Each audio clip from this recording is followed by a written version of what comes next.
America से match हारने पर गाड़ी वसूल करने का इल्जाम, बाबर ने मुबश्शिर लुकमान को हर्जाने का नोटिस भेज दिया।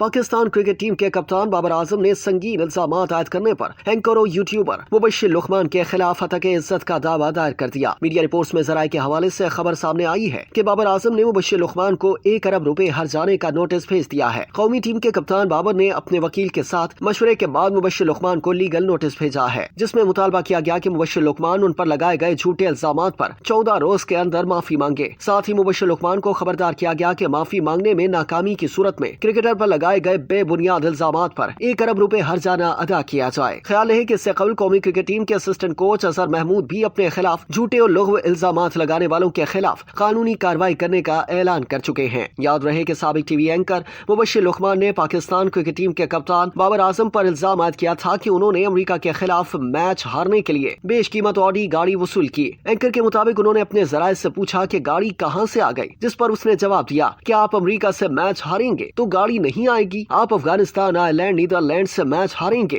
तो क्या आपके डीएचए में घर नहीं बनेंगे। मुबश्शिर लुकमान ने मजीद कहा कि आपके ऑस्ट्रेलिया में प्लॉट, दुबई में अपार्टमेंट नहीं आएंगे तो किसके आएंगे। एंकर के मुताबिक उनके जराये ने यह भी कहा कि सबके बारे में सबको पता है कि पाकिस्तानी टीम में कौन कौन बुकी है और कौन कौन बुकीज का बंदा है। इसके अलावा मुबश्शिर लुकमान ने भारत में वर्ल्ड कप से पहले कौमी टीम के 5 से 6 खिलाड़ियों पर बोर्ड को ब्लैकमेल करके सेंट्रल कॉन्ट्रैक्ट की रकम बढ़वाने और टीम में ग्रुपिंग का आगाज करने का इल्जाम लगाया था। याद रहे कि T20 वर्ल्ड कप से बाहर होने के 10 दिन बाद पाकिस्तान क्रिकेट टीम के कप्तान बाबर आजम वतन वापस पहुंच गए हैं। वो न्यूयॉर्क से बारास्ता दुबई, लाहौर पहुंचे। जराये का बताना है कि कप्तान बाबर आजम आइंदा चंद रोज में चेयरमैन मोहसिन नकवी से मुलाकात करेंगे।